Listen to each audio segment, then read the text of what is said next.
kemudian fenomena yang dari tadi disampaikan oleh Andi Aswan, saudara Andi Aswan ini namanya Dunning-Kruger effect. Apa itu?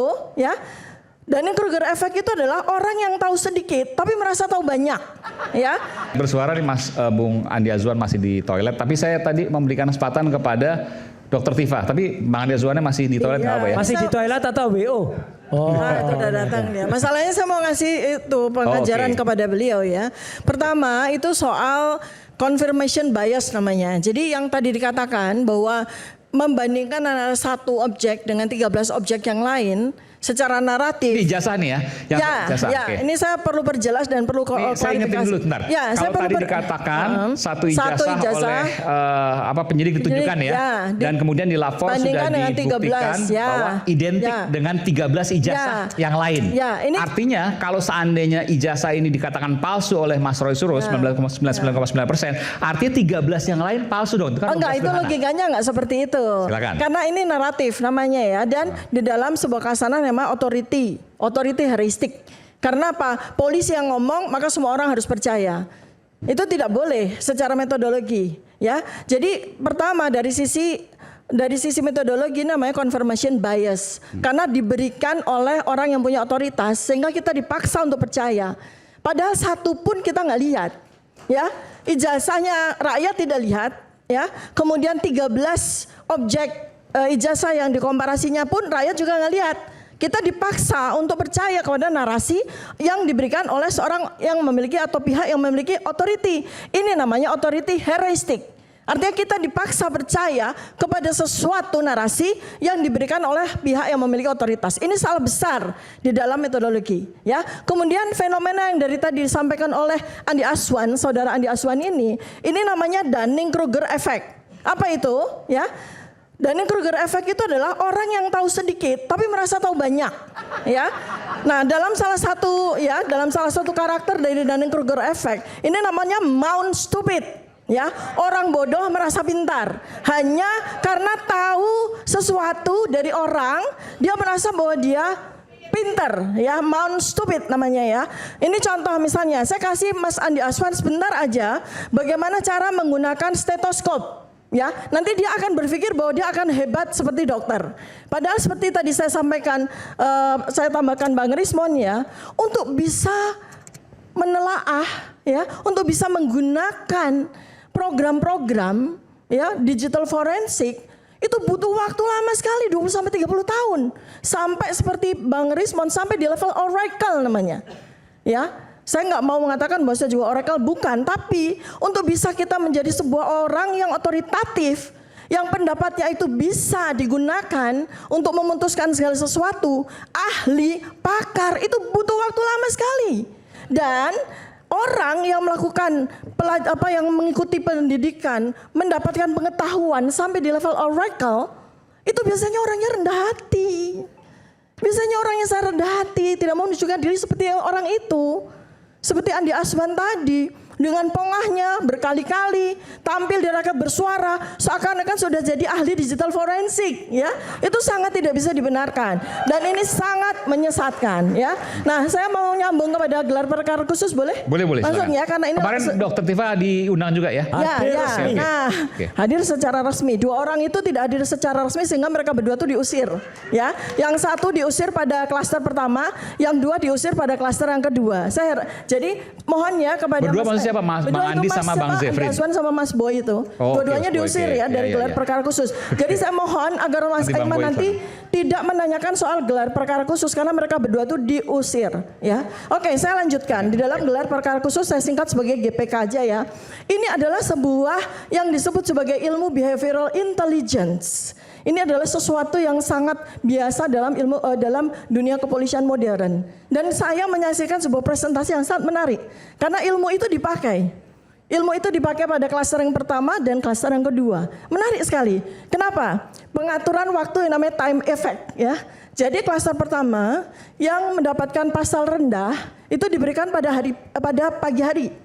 Pada pagi hari, sedangkan klaster kedua yaitu kami, saya, Mas Roy dan Bang Rismon itu diberikan pada waktu yang kedua. Nah, kemudian apa yang terjadi ya? Ini menarik sekali. Saya akan perhatikan ya karena saya mempelajari ilmu itu ya, epidemiologi perilaku.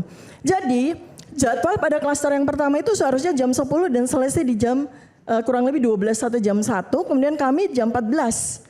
Tetapi apa yang terjadi? Kami datang tepat waktu jam 14, tapi kami menunggu 2,5 jam. Jadi klaster pertama itu dari jam 10 sampai jam 16. Padahal mereka itu bukan, katakanlah mohon maaf ya, bukan orang-orang yang akan diberikan pertanyaan-pertanyaan yang sangat teknis seperti kami. Tetapi kami dibiarkan menunggu berjam-jam, sehingga apa itu? Akan muncul kejengkelan, akan muncul kelelahan, akan muncul yang namanya cognitive overload. Ya. Nah, setelah itu kami masuk, tentu saja dengan emosi yang sudah tidak stabil, diharapkan begitu. Tapi kami bertiga ini kan orang-orang yang sudah sangat kenal dengan apa yang terjadi ya. Sehingga kami datang masuk ke ruangan dengan tenang. Ya. Nah, kemudian saya mendapat bocoran dari kelas pertama bahwa pada akhirnya pada sekitar jam 16 ijazah so-called ijazah Joko Widodo itu ditunjukkan kepada mereka dalam waktu beberapa menit. Pak Al-Katiri berapa menit ditunjukkan di klaster pertama? 7 menitan ya, kurang lebih 7 menitan, dan memang tidak. Nah, itu kemudian ya menghasilkan. Anda sudah ada di sana waktu itu, Dokter Tiba? Oh, saya sudah di sana, karena kan menunggu kami kan. Oke. Saya sudah di sana menunggu. Oh, di ruangan yang sama ya, itu? Bukan di ruangan yang sama. Di luar, kita masih kita menunggu di ruang antara. Sebentar, jadi waktu pas ditunjukkan oleh penyidik, Anda dalam ruangan yang sama? Oh, belum.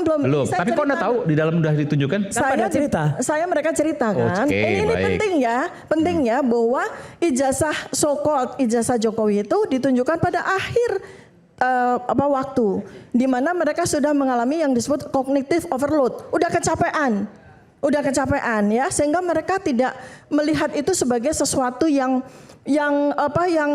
mereka harus melihat itu dengan. Mereka ini siapa maksudnya? Ya, klaster pertama. Klaster pertama itu siapa? Siapa aja?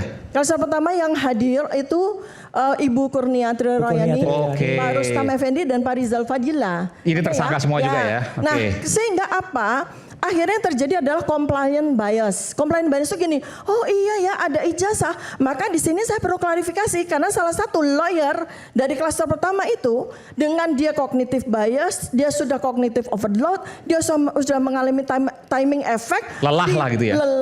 Kemudian dikejutkan dengan ijazah so-called ijazah Joko Widodo, maka dia mengatakan, iya saya melihat ijazah asli, itu sangat berbahaya. Sebentar, saya dapat informasi katanya ada yang sempat menangis juga kemarin. Ini adalah behavioral intelligence ya, yang digunakan dengan, ini adalah sebuah exercise ya, ini sebuah exercise. Nah kami masuk di jam 16.10, saya adalah pembicara kedua setelah Mas Roy. Nah di situ saya bicara begini, ini kan sesi pertama. Yang klaster 2 adalah Dr. Tifa, Mas Roy. Mas Roy dulu, baru saya ya. Ya klaster 2 hanya berdua? Oh bukan, bertiga sama Bang Rismon dan para lawyers kami. Jadi pada waktu itu, pada behavioral intelligence, di mana kami harus menunggu molor 2,5 jam, itu timing effect itu diharapkan membuat kami jengkel, membuat kami malas, membuat kami marah begitu kan. Nah, oleh karena itu maka ya, kami bertiga itu kan didapat waktu jam 14 dan seterusnya. Itu waktu yang sangat ideal untuk sebuah kerja kognitif ya. Kami diberikan waktu itu. Seharusnya kan sebaiknya kami sebagai narasumber, sebagai ahli diberikan waktu yang pagi kan. Di mana kognitif kapasiti kami di dalam tahap yang paling prima. Tapi nggak ada masalah karena kami biasa bekerja 20 jam, 24 jam. Jadi nggak ada masalah. Nah pada jam 16.10 itu ketika saya diberikan kesempatan, saya berkata kepada para pemeriksa atau Polda Metro Jaya di situ, saya katakan begini, sesuai dengan BAP yang saya sampaikan pada 3 kali pemeriksaan, saya bersedia untuk memberikan penjelasan jika ijazah Joko Widodo ditunjukkan di sini sekarang dan 4 laporan polisi ditunjukkan sekarang. Nah, tetapi kemudian dengan segala macam argumentasi dan itu memang adalah sebuah yang disebut sebagai behavioral intelligence effect. Tadi tanyakan sebagai ahli atau sebagai tersangka? Boleh sedikit ya. Nah saya lanjutkan ya, ini karena kesempatan saya untuk bicara biasanya sangat singkat Pak, mohon maaf ya Pak Sugeng ya. Jadi biar ini pemirsa juga paham sekali ya dengan situasinya. Silakan. Nah, kami tidak diperkenankan untuk melihat ijazah Joko Widodo di saat yang kami segar. Ya, ijazah itu baru muncul jam berapa? Jam 11, jam 23. setelah kami ya, setelah 11 kami, malam. Okay. 11 malam, 23, setelah kami dianggap kelelahan ya. Ini behavioral intelligence ini. Ya, itu intelijensi behavior perilaku ya. Sehingga apa? Diharapkan bahwa kami sudah tidak lagi mampu untuk menyerap secara kognitif. Ya, kami tidak mampu untuk melakukan pengkajian. Tapi mohon maaf ya, kami bertiga itu punya fotomemorik ya. Fotomemorik ya, kemampuan fotomemorik. Jadi kami lihat, oke, mana item-item detail yang penting buat kami untuk bisa kami lakukan penelitian nanti pengkajian selanjutnya. Nah, ini adalah sesuatu yang kami biasa, kami pelajari itu. Jadi bukan sesuatu yang istimewa, tetapi bagi masyarakat harus tahu bahwa GPK atau gelar perkara khusus ini adalah sebuah yang disebut sebagai ilusi transparansi. Transparansi yang bersifat ilutif ya. Transparansi apa? Oke, ijazah Joko Widodo ditampilkan ya, tetapi dalam sebuah situasi yang tidak ideal. Kami tidak boleh meraba, tidak boleh memegang, tidak boleh menyentuh, bahkan kami hanya ditunjukkan hanya dalam waktu kurang lebih 5 menit saja. Ya, itulah yang namanya ilusi transparansi. Gimana caranya bayangannya, kan kalau 5 menit cukup lama tuh. Oh, nggak lama karena sekian puluh kepala beradu jadi satu, Mas. Kan yang hadir di situ kita langsung. Kalau dekat kan bisa kepegang, bisa diraba. Tidak boleh. Tidak boleh. Tidak boleh. Jadi rame-rame melihat gitu. Bayangkan ya, puluhan kepala beradu jadi satu untuk melihat satu objek ya. Dan diberikan waktu yang sangat singkat. Itulah disebut sebagai ilusi transparansi. Ya, rakyat Indonesia harus tahu ya, bahwa tuh kan ijazahnya sudah keluar. Ya kan ijazahnya sudah keluar, sehingga diharapkan persepsi dari kemudian yang disampaikan oleh media, yang viral, yang rame, betul ya ijazah Joko Widodo ada. Ya, kita harus tahu dengan pasti bahwa ijazah itu hanya satu dari 702 dokumen yang menentukan apakah ijazah Joko Widodo itu benar-benar asli atau tidak. Ada 3 dokumen utama yang sangat tidak berkesesuaian. Satu adalah transkrip nilai. Ya, kita tahu transkrip nilai yang ditunjukkan itu sebagai transkrip nilai Joko Widodo di tanggal 22 Mei 2025 itu tidak sesuai dengan transkrip nilai sarjana. Kedua, registrasi yang juga ditunjukkan di tanggal yang sama menunjukkan bahwa seseorang yang bernama Joko Widodo itu entry ke UGM itu di prodi sarjana muda dan bukan sarjana, ya. Itu yang sangat penting. Dan yang ketiga kemudian KKN. Yang keempat kemudian adalah soal skripsi, ya. Jadi ini adalah beberapa item yang sangat penting yang kalau ini ternyata adalah sebuah kepalsuan atau sebuah dokumen-dokumen yang tidak bisa diverifikasi, maka kita bisa lihat, maka kita bisa kemudian kita bisa mengkaji bahwa ijazahnya pun juga tidak otentik. Gitu loh. Jadi ini nggak sesederhana kita diperlihatkan sebuah barang kertas selembar ini ijazah lalu kita kemudian mengatakan bahwa ijazah ini asli, bukan begitu. Kalau memang begitu, Polda Metro Jaya akan hanya menyita 1 dokumen saja. Kalau memang begitu, untuk apa Polda Metro Jaya menyita 702 dokumen? Untuk apa? Untuk apa? Kan memang untuk membuat sebagai data-data suportif yang memastikan bahwa ijazah ini asli atau palsu. Dari 702 dokumen, 4 dokumen saja sudah tidak menunjukkan bahwa seseorang bernama Joko Widodo itu layak, pantas, eligible untuk lulus sebagai sarjana kehutanan UGM tahun 1985.